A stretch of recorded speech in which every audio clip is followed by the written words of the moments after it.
I think that what Master Željko has in his head is something that we were never going to see before in European basketball. In my point of view, that it's maybe the best roster ever to be assembled. Yeah, I mean... Can we expect one more signing? Unfortunately, the person which I would love to have signed up until now stopped basketball. That's Milos Teodosic. And the one player which is a dream of mine and I haven't signed, I will sign next year. It's a forward. It's a big man. It's the best player in the world! But you're serious when you say this? Call Miško Raznačović and ask. You did this very particular gesture when you took away the banner of Bodiroga. Since I'm going to make you recognize your mistake, whether you like it or not, I have to understand my mistakes too and accept them. A big word that I want to ask you about, regret. The real Dimitris Giannakopoulos, how close is he from the stuff you portray?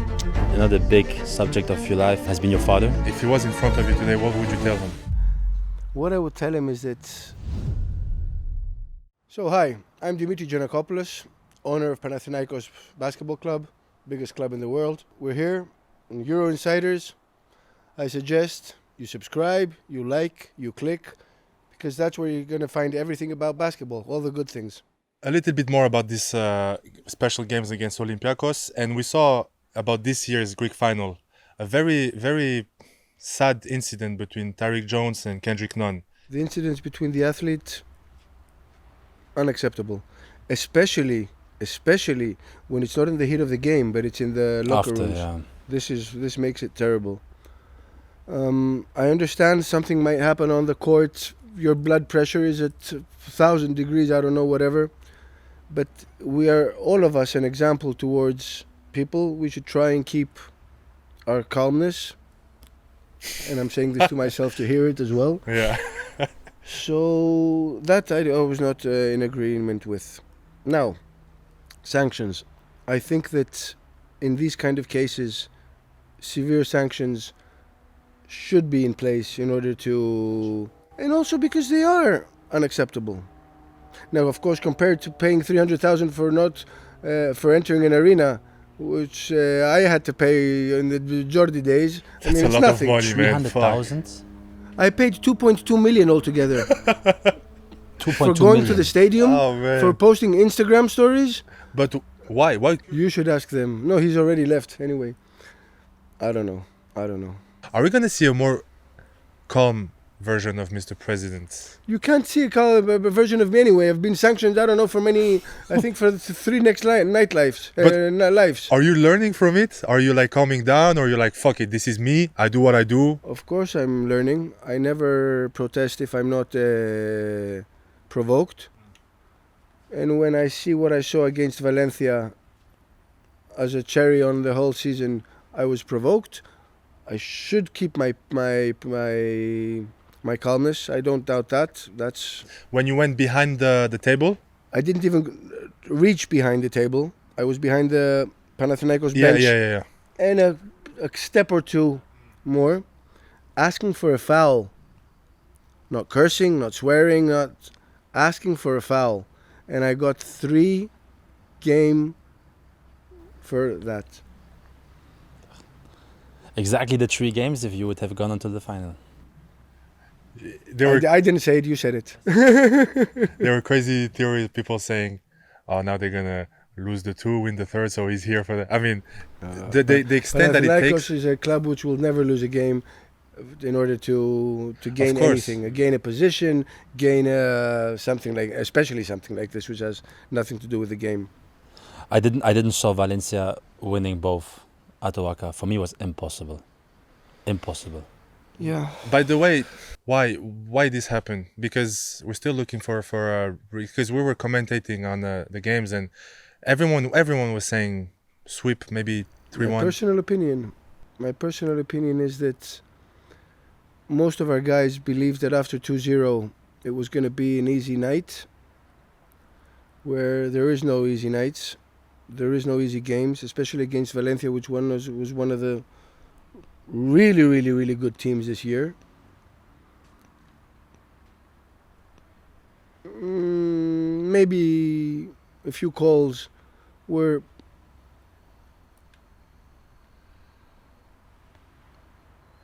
a bit exaggerated, and I think that one brought the other.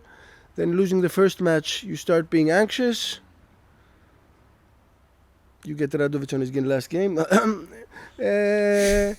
So we lost.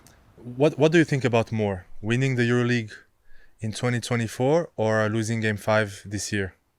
It's not only the positive and negative. If I was still sitting on 2024, life surpasses you. There is a saying by Željko. This is yesterday. Last year, as he used to say. So every day is a new day. Every day you have new targets. You have to, if you're at the top of the levels, you have to be there every single day. So I definitely remember the 2025 fifth game, but I was expecting it in one way or another. I don't think that they were going to allow us to. Did you watch the game? Yes, watched all of the games. Do you have an opinion? For me, this is what I said in our podcast, so I will say it again.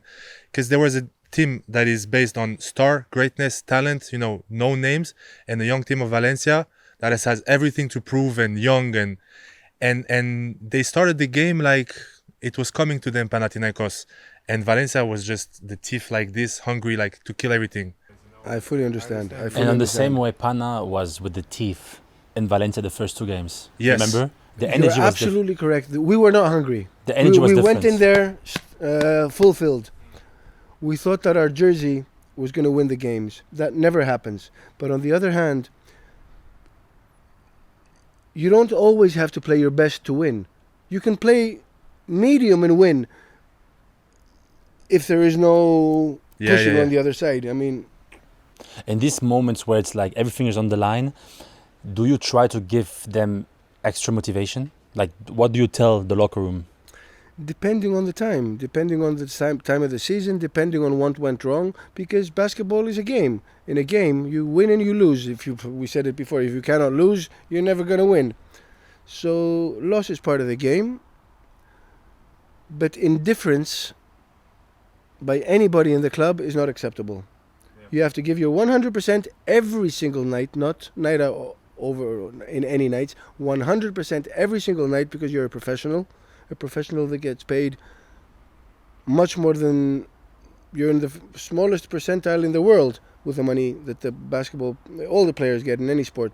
So you have to be there 100%. If you're 100% and you lose, I'm fine with it.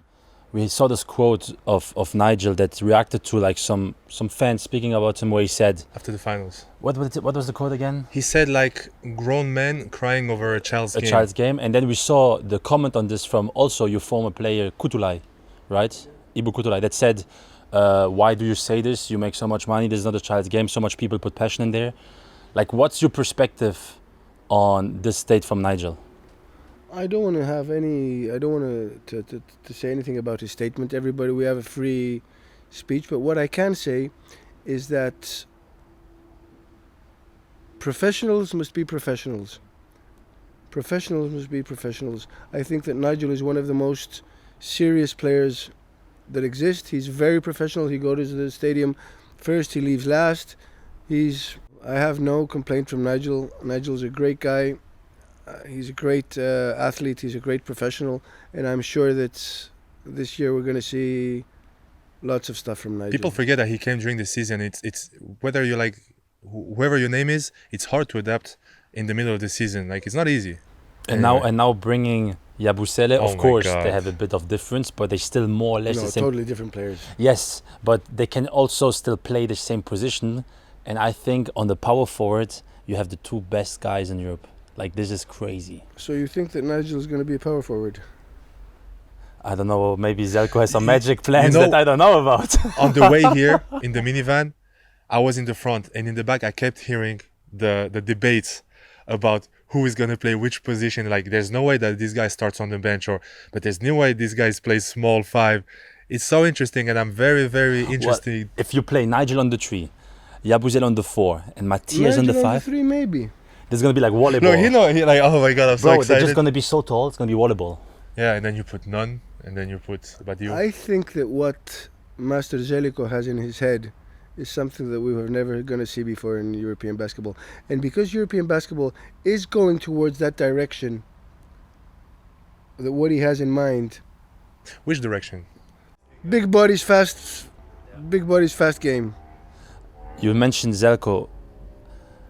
How did you convince him to come back? And second question I'm going to add right away is, did you already know that he's going to come back when you spoke to Ergin, or was this like separated timings? Look, Željko is a person who, when you've been with him 13 years, when after that you've kept connections for another 13 years, in every single Pavlos Giannakopoulos tournament, he was the first to be invited, the first to even answer. At some point, I was thinking maybe I don't even have to send the invitation, just the dates, and he's going to be there. The relationship that has been kept with myself, with my mother, with the rest of the family, with his family. I mean, it was something that was always in my mind, that at some point, if I'm still healthy, still in basketball, I would like to see this happen again. I'm very lucky, still healthy, still alive, still having Panathinaikos. And this year, what am I seeing? I'm seeing Željko back, I'm seeing Diamantidis back, I'm seeing This is insane. Baptiste back, I'm seeing Albertis, who is my god, always being there. A team where, at least on paper, it looks like, in my point of view, that it's maybe the best roster ever to be sampled. Maccabi's Gershon is my only, how can I say, team which I believe that could go against this year's Panathinaikos. You mean you said Maccabi or Hapoel? No, I mean Pini Gershon's Maccabi back then with okay. Saras. Like in terms of all time. Okay. Saras. No, I'm not setting any expectations. I'm just saying that this team could create something where the fans are going to be going berserk. So it's going to be showtime. Because you never know what. This year we had a great roster. Yeah. You have to be lucky too, huh? You have to be. It's a lot of luck, especially with this format, Final Four. That I like to ask this question to players. In terms of showtime, it's very interesting. It's a very interesting format. Like, you bring the sponsors, a lot of money, media rights, yes. But in terms of pure basketball sport opportunity, it's not fair that the final game is played in one game, as opposed to series. I've never thought of it in depth. It's logic. Like last year in the semi-final against Fenerbahce, everything went wrong, and we were excluded from the final. From this one game, so this comes to what you just said. But then on the other side, don't we like surprises as well? It's magic. It's the unknown. True. And I feel like you like this, because even now you start speaking about. Look, having the best team in Europe, I believe that it should be in 7 games. but as a fan, I think that it's nice to see a surprise. Can we expect one more signing? Or maybe multiple more signing this year? I was writing down the players yesterday. I think we've got 19 players. Yeah, this is a lot. We're going to be a football team. Yeah. If Željko wants to turn everything around, he's going to turn everything around. Yeah. But now it's for you, because it's not about basketball, it's about values. So for you, which player, like current player, embodies the best the values of Panathinaikos basketball? Beyond the score, the points, the PIR. So you want me to say only one? Okay. No, I mean, I was going to say 2. Two is fine. Two is fine. We take 2. Look. There is a player who is like this all his life, which is Kostas Lukas. He's a person who embodies a real captain, a real professional, a real, how can I say, leader. But then on the other side, I think that this Panathinaikos the last few years has been blessed, because this is a blessing, to have a human, a player, an athlete like Juancho. This was the one. Yeah, that's what. Incredible. Why Juancho? His brain works on a whole different level. He has an IQ and an EQ. He's a philanthropist. He's always laughing. He's always happy. He's always trying to see the good things in life. He's always trying to help everybody else. He's just amazing. Yeah, I see he's like the super cool uncle with all the kids of the players. He's always with a kid, always having fun with kids. Very clever person with a very good heart. What else do you need? And basketball skills of his level. And for you, it's important to have like good human beings, also not just basketball players. Yes, because the whole world is looking at us. If you have players, and I'm not going to name names, maybe you can figure it out. Maybe you can think of one from where you're coming from. But look, there is no room for ego in basketball outside the 4 lines.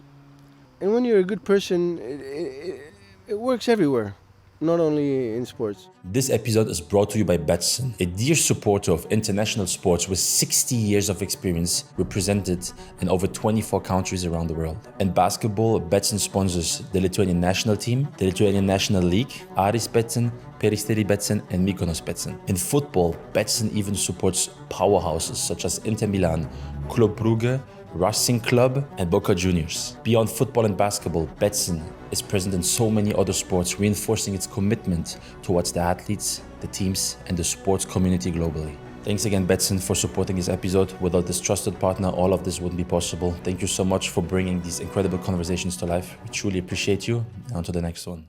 Who's the one player that you never had and you would love to sign? Look, unfortunately, the person which I would love to have signed up until now stopped basketball and became I think he's an assistant coach, he's a general manager. That's Milos Teodosic.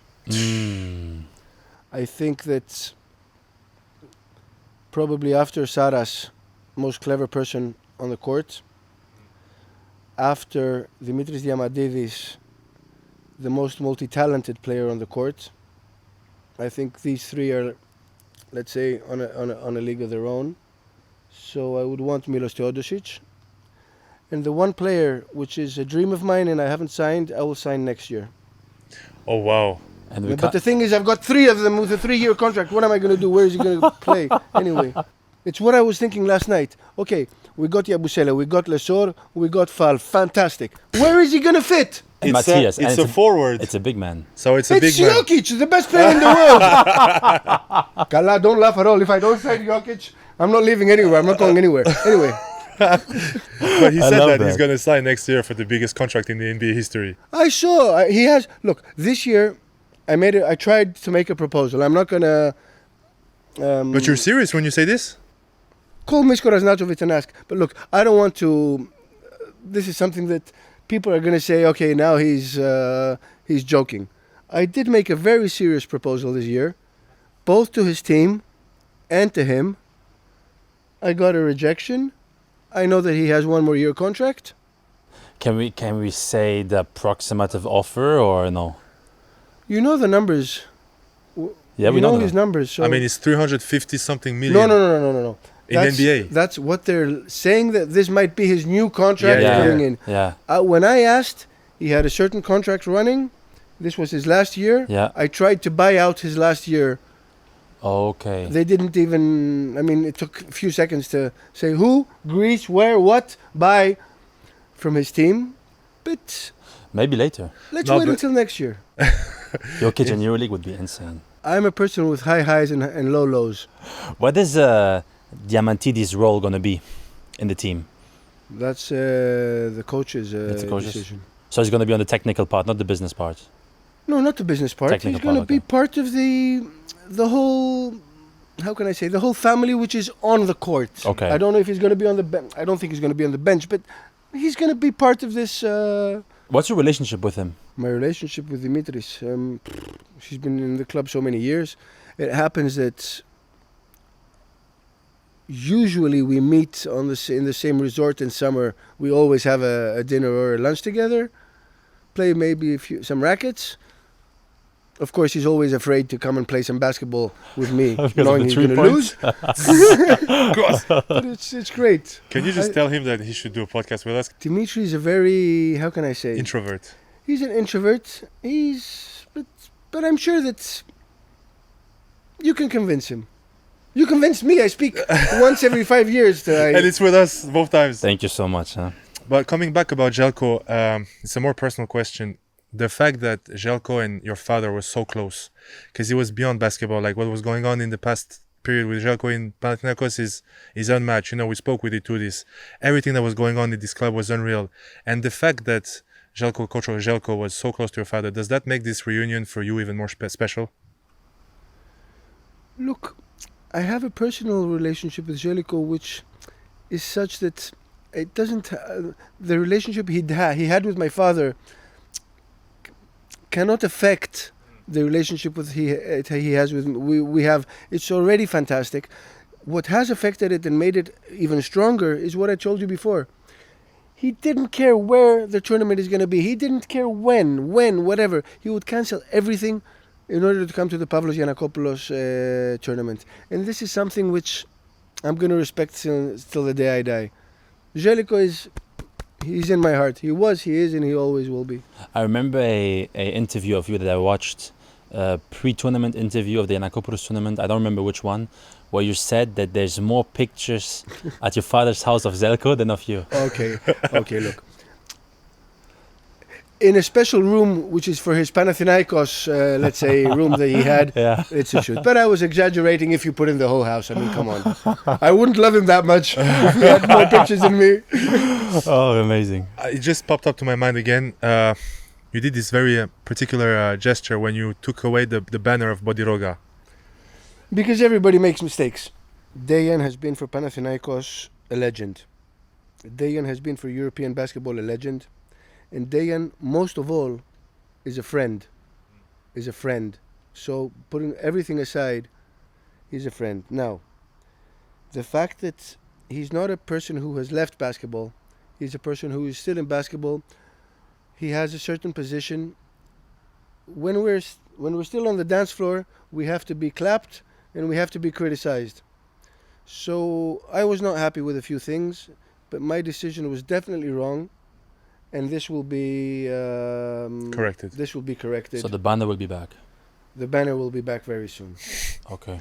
Well, it's also strange that a man recognizes, when he's doing right and when he's doing wrong. Do you know anybody who does it all right? No. I only know 2 people in Greece. Yeah, but I know a lot of people that they don't recognize that they don't not always right. We're going to go back to my motto. Listen. Since I'm going to make you recognize your mistake, whether you like it or not, I'm going to make you, convince you, make you, I don't know, but you're going to understand your mistake. I have to understand my mistakes too and accept them. Do you forgive? Depends. The areas of my life, I do forgive. Areas of my life, I won't forgive even in my next life. And then there's another word, a big word that I want to ask you about, regret. Yes. Because every man has regrets. Let's say, how are you dealing with regret? Everything we do in life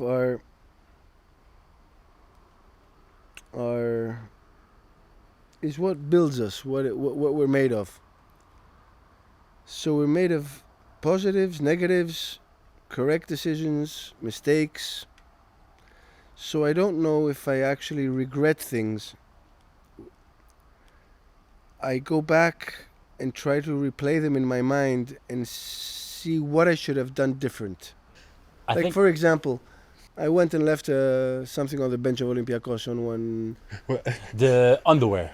That's you speaking. Me, I don't remember what it was. Or the chicken. I'd never do that again. Okay. You asked Nesbol, you asked me who's Nesbol, right? He gave it to me a few seconds before. Not that it's his fault, it's my fault. Nobody pushed me to do it, but... Nesbol, what a guy. He's the second best driver in Greece. So you're the first. Speed is dangerous. The Monte Carlos turns are very dangerous. Luckily, I don't live there. Oh my God. One of my 2 crashes is between Menton and Monte Carlo. I'm in love. Listen. I've rented an open. It's Menton, right? Yes. So, in the mountains. No, but I've gone to Le Pirate, which is okay. Yes, Le Pirate. Yes. And I'm on the way back. Totally in love. I'm driving. I'm kissing whoever I was, and I went outside of the road. No way. Well, I'll tell them to be careful next time you come.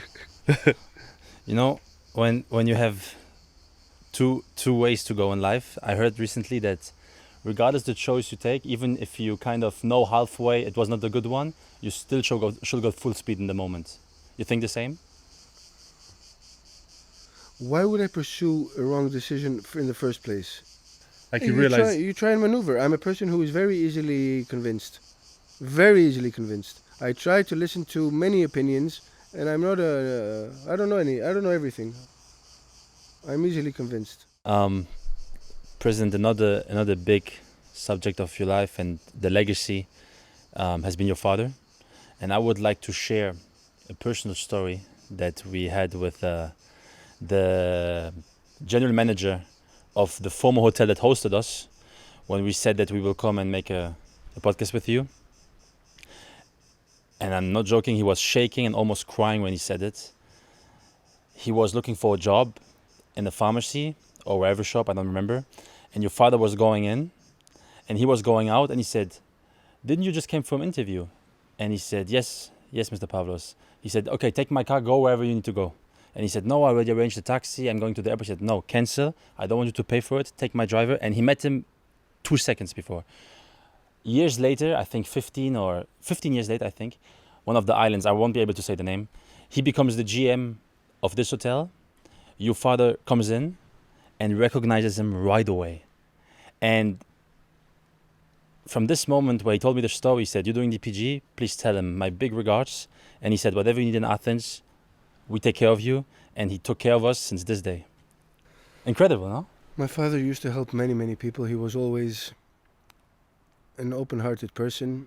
He used to remember, because you said he used to remember the names of maybe 600 people back then that used to work for us, what school they went to, what grade they're in. He used to remember everything. He had I have photographic memory with numbers. I don't forget numbers never. He never forgot names and faces. I'm sure your father is looking down on you and is very proud of the man, the father and the president you are. What do you think he would tell you today? I hope he's proud. Look, the company, when he left, it's been tripled in a few years. Panathinaikos, we all know the results, but I would prefer that he would be proud of me as a father, where my 2 children are very, very, very proud of their father. And when I see them saying "I love you," they really mean it from the bottom of their hearts. I think that's the most important part. What's the one thing that he gave you that you would like to transmit to your children, to your son? There's so many things I took from my father, which I would like to pass over. One important thing is a very clean name, which opens every kind of door. You just told me a story. How many people have the luxury to have a father where so many stories are going around about how good of a person he was, how he's helped people around? I mean, I go to restaurants or I go to places and they're telling me, not because they're Panathinaikos, they could be Gate 7, but they're telling me, "Your dad helped me there, your dad helped me there." How can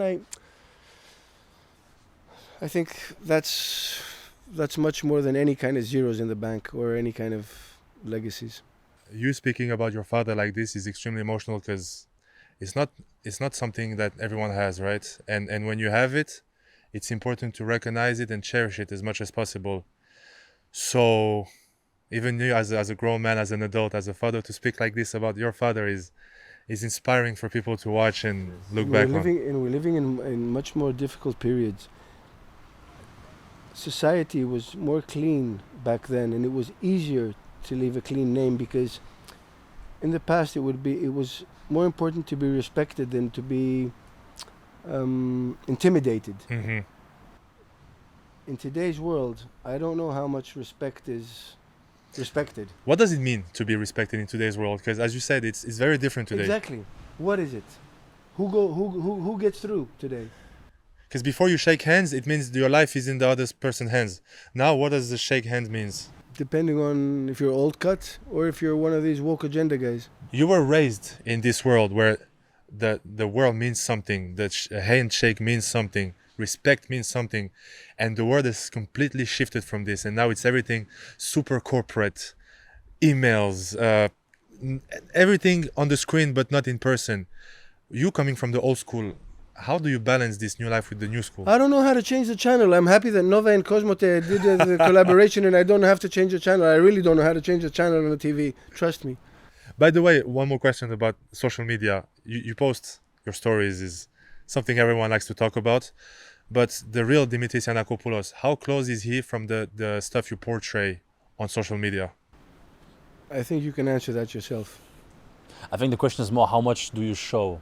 Well, how much do I show? I mean, our life is not, we're not playing Big Brother. We're not. I would pay so much to see this.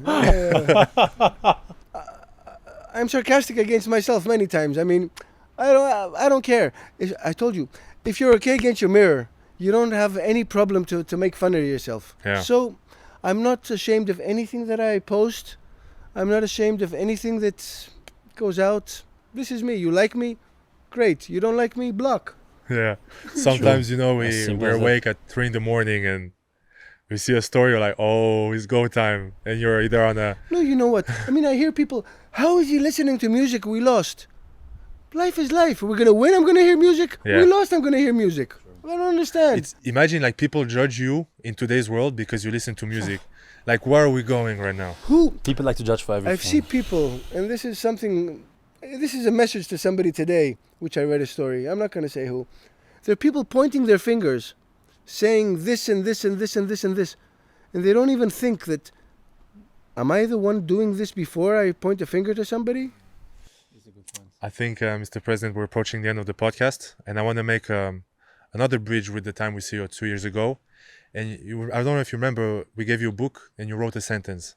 And I'll sum up the sentence for those watching. You wrote, you know, in big words like, be always good to person, stretch yourself to be good. But if you don't find reciprocity, be the meanest motherfucker you can. Be the meanest or be the baddest? Meanest. Meanest or baddest. But it was definitely motherfucker you can. Definitely. I was just trying to see if it was the meanest or the baddest. Now, here we are, fast forward almost 2 years later. Do you still have the same mentality? Would you still write the same sentence to us? Well, that I would write for the rest of my life. But now, is this 18 plus? Yeah. Yes. There's always someone who's got a bigger dick than you, so be careful. And that's a message to myself, not a message to anybody else. I have one more question before we're approaching the end. I have another story to share, which comes from the same person. When he explained me, how many islands do you have in Greece? Oh, Thousands. And he explained me that there's a lot of them where like a couple of people only live that doesn't have access to hospitals, you know, to pharmacy, whatever. And he said that your company gave for free a lot of medication to these hidden islands where people don't have access to certain things. Why am I saying this? Because my question is, how important is it for you to show a good example to your son? it's the foundation that I made in the name of my father. As I told you, he was a person who'd help anybody.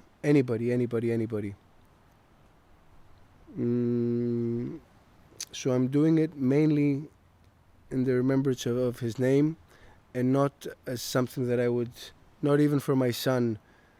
It's not something to show. It's not a message to anybody. Nobody knows it, I guess. He told me that No, it's not in the press. It is something that it's in public. Okay. All the things that the foundation have done have been publicly known, most of them. But I'm not doing this to send a message to anybody. I'm doing this just in the name of my father. We're going to make your last question about your father. Because I asked you, what do you think he would tell you? But now, if he was in front of you today, what would you tell him? I tell him, because most of the things I already told him, I go to the cemetery like nearly every Friday and we have a conversation. What I would tell him is that, like most of the fathers, he was also right in many, many things, but he should also have in mind that I couldn't understand him at that age. Now I can understand him. And this is a message that I would like to pass on to my son. Okay. I think we can end up on that. Mr. Giannakopoulos, thank you so much. And as we said, like, you really mean more than you think to us, because you're an example of a leader, of, you know, not being scared to express your way in ways that is going to push you, your team. So we're going to look back at this podcast for a long, long time. I think the people who are watching this will enjoy it. And just thank you so much. And I wish you nothing but the best to you, to your family, to the club. Same to all of you. Thank you so all much. The best. Thank you so much. Especially to my friend. Thank you. Thank you, President. Okay. We have been able to record these incredible episodes with these legends of European basketball thanks to the beautiful Athenaeum Hotel in Athens. They have incredible rooms, incredible breakfast. They have distinctions for their food and for their beverages. Beautiful rooftop with an incredible view on Acropolis. So make sure, if you're in Athens, the Athenaeum Hotel is your place to be. Thanks again, Betsson, for supporting this episode. Without this trusted partner, all of this wouldn't be possible. Thank you so much for bringing these incredible conversations to life. We truly appreciate you. On to the next one.